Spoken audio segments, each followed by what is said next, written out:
Paulo, advogado tributarista aqui, e o tema do vídeo de hoje é: quais tributos podem ser regularizados? Primeiramente, é preciso destacar que existem 5 tipos de tributos no nosso país. São eles os impostos, como por exemplo, imposto de renda, IPVA ou IPTU. Existem as taxas, como por exemplo, taxa de coleta de lixo e taxa de iluminação pública. Existem também as contribuições de melhoria, que são cobradas pelo poder público quando há a valorização imobiliária, né, quando o imóvel ele é valorizado devido à construção, por exemplo, de uma obra pública, como a construção de uma via, de uma estrada ou de uma ponte, por exemplo. Existem também os empréstimos compulsórios, onde o contribuinte ele cede ao poder público uma parte do seu valor, com a promessa de que receberá este reembolso, o reembolso desse valor, em um prazo definido expressamente por lei. E por fim, existem as contribuições especiais, como é o caso do PIS, da COFINS, do CSLL, que são tributos cobrados para um motivo específico, né? A utilização daqueles recursos está vinculado a uma atividade específica que já é previamente definida, antes do recolhimento. Então, cada um desses tributos, eles podem sim ser regularizados.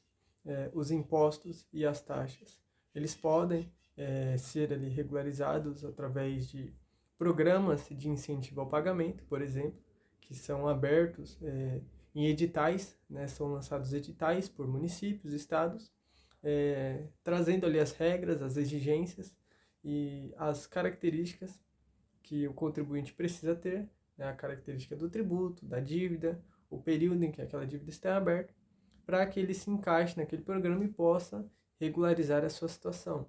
Para o caso de impostos e taxas, é necessário inicialmente fazer o levantamento aí dos valores que precisam ser pagos. Essas informações elas podem ser encontradas no portal da Secretaria da Fazenda, informações ali a respeito do débito que o contribuinte tem para ser quitado. E, logo que feito esse levantamento, quando o contribuinte já tiver em mente os valores que ele precisa pagar, podem ser aí exploradas formas, métodos de regularização que sejam mais viáveis para a situação em que o contribuinte se encontra. É preciso, então, analisar as opções de regularização, visando encontrar aquela que seja mais benéfica para o contribuinte, né? Analisando cada uma das exigências e também os requisitos que o contribuinte e a sua dívida precisam ter para que se torne um método viável.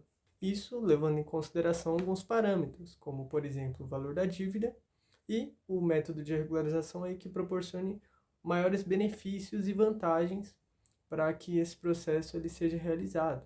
No caso das contribuições de melhoria, é necessário que o contribuinte faça a entrega da documentação necessária e o processo de regularização nesse caso, ele pode incluir tanto o levantamento desse valor, para que seja constatado se o valor foi pagado de forma correta, ou se esse valor foi pago a maior ou indevidamente, e pode incluir também, neste segundo caso, o reembolso do valor, né? Se for encontrado durante o levantamento divergências quanto ao valor, se for constatado que esse valor foi pago a maior ou indevidamente, esse valor ele pode sim ser restituído ao contribuinte, o poder público ele deve devolver esse valor neste processo, nesta relação. E já no caso dos empréstimos compulsórios, esse processo de regularização ele pode incluir a devolução desse valor e, a depender do caso, também a sua compensação com juros e correção monetária, isto é, levando em consideração os aumentos que aquele valor teve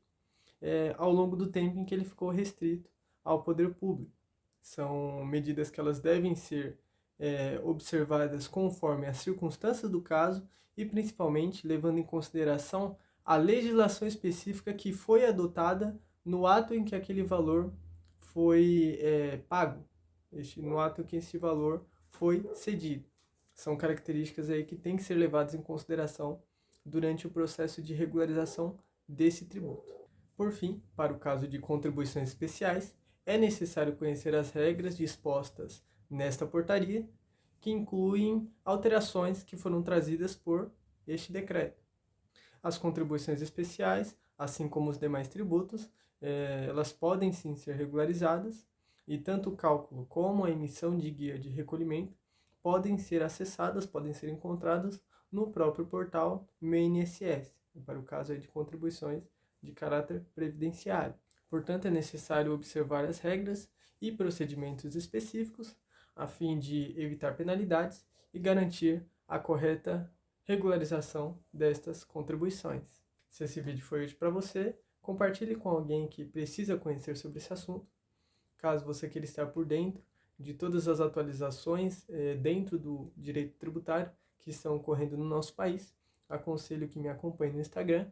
Lá nos stories eu posto toda a atualização dentro do direito tributário, as notícias que estão em alta sobre esse assunto, sobre a matéria do direito tributário, e acompanhando você fica por dentro de qualquer atualização que está acontecendo.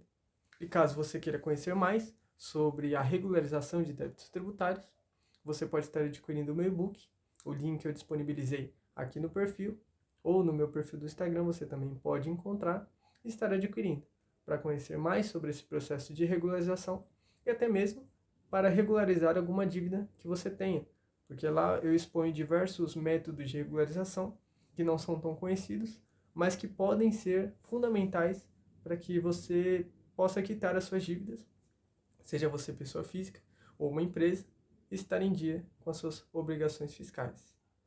Até breve.